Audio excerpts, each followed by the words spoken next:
Okay, so the first thing you need to make a sourdough loaf is a really good sourdough. And I bought these Fido jars online and removed the seal so that the gases can escape. And this is kind of an ideal way to store it, I think.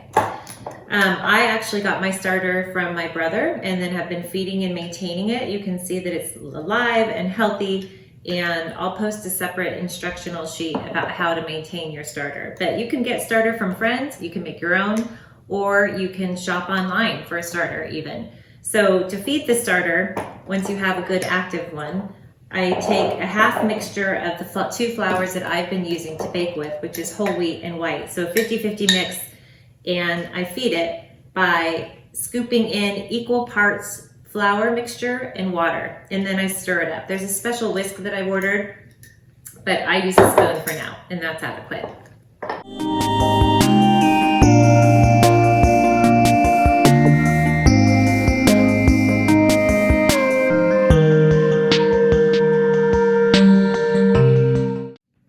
So baking bread is pretty simple, actually. What we're going to do right now is make 36 grams of starter. It's not much. You can see the starter is really healthy right now, but it's really not much starter. There's one.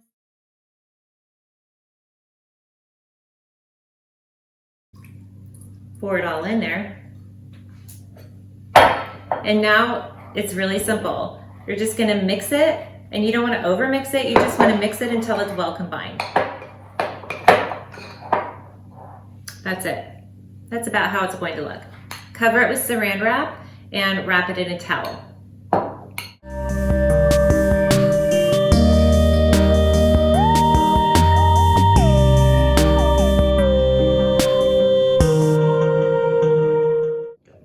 So here's my leaven. It's been incubating overnight.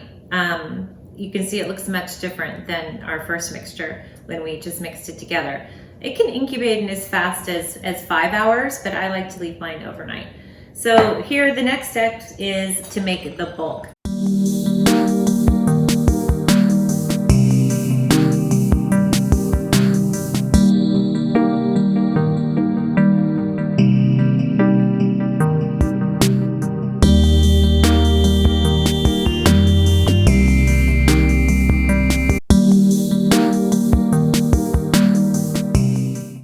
Okay, I actually had to transfer this to a larger bowl because I'm actually making double the recipe that I normally make. So to this mixture, I am adding 60 grams of wheat flour, pretty much right on the dot. Okay, now I have also pre-measured my Pyrex. To this, I'm adding water. I need 720 grams of water, warm water at 100 degrees. So I have an Insta-Hot, but use whatever you can. It's close to 3 cups. But this is where you want to be as precise as possible. I just kind of eyeball it. If it's too hot, over 100 degrees, it will kill the yeast. So you do have to be careful about that step. I'm looking for 1551 is my magic number. And I'm getting close. Okay, now what you want to do is pour it into the mixture. So it's similar to how we made the leaven. You just mix it all together until it's combined. You don't want to overmix. You don't want to undermix. I'll show you what it looks like.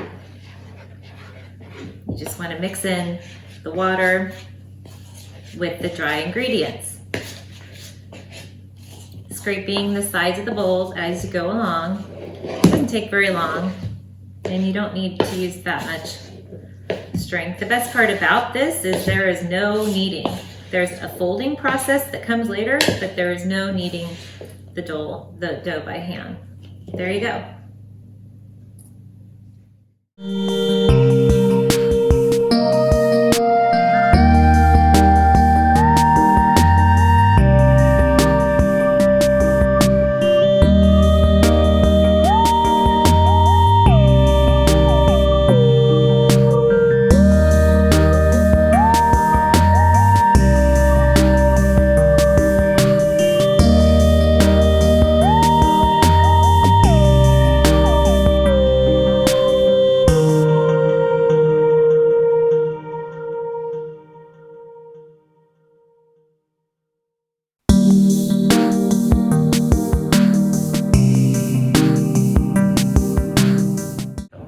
So after I mixed my bulk for the first time, I let it sit for a half an hour. I added salt and yeast. Use very little yeast.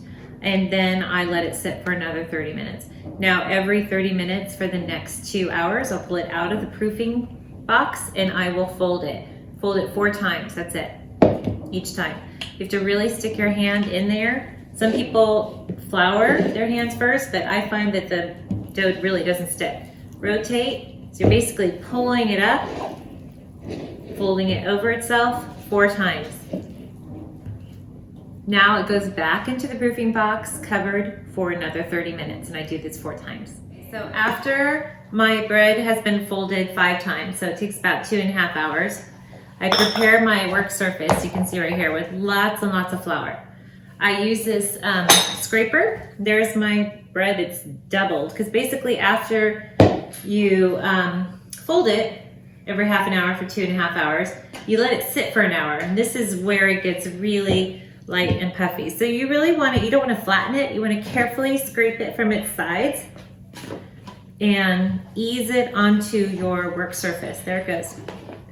It's probably my favorite part of the bread making process. So now I usually take some flour and cut it in half. This whole tutorial has been with a doubled recipe. All right, kind of ease it over to the side. Now you want to lightly sprinkle the tops of each loaf. This one looks like it's a little bit bigger than the other, but that's okay. And you want to create surface tension and shape it into a round circle. So not too many times. I would say maybe 10 times total. There's one, and here's the other. And then these are going to sit just like this for 20 minutes to a half an hour.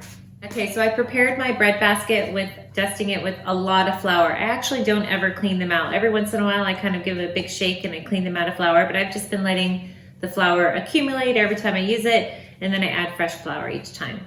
So now we're taking our dough and we're basically just getting it ready to go into the bread basket. So this is on a nicely floured surface, so it's not sticking very much. I'm going to turn it upside down, fold it into quarters like this, carefully place it in the basket. Same with this one, getting it ready. I'm also creating a little bit more surface tension this way, turning it upside down, folding it 4 times, carefully placing it in the basket. This isn't fancy, but I use a bag. You can use any kind of plastic bag you want. And here it will sit inside of the bag for, I usually proof mine over 24 hours, not 24 hours, but overnight. And just like that, I'll place it in the refrigerator. And then in the morning, they're ready to bake.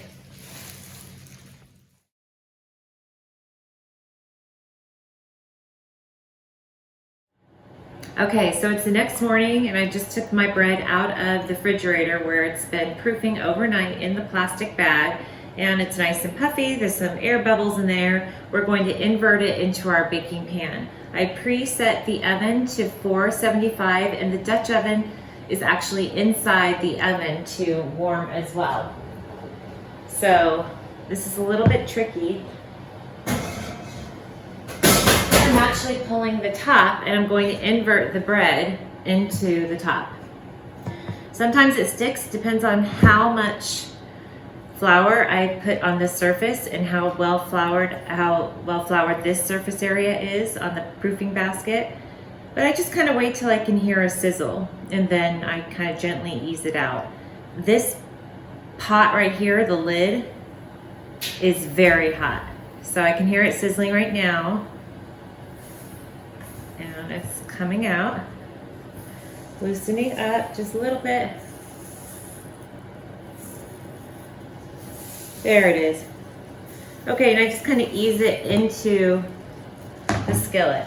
So I have my straight edge razor, and this is something I just kind of do I don't have this perfected. I just kind of cut into it a little bit It allows the air to escape better. So now I'm going to put it into the oven and put the lid on top. Now I'm going to pull the oven out, place this in carefully. You kind of want to place this on top carefully so you don't flatten out the air bubbles that are in it. So there you go. And now I'll set the alarm for 20 minutes. After 20 minutes, I pull the lid off and it'll continue baking.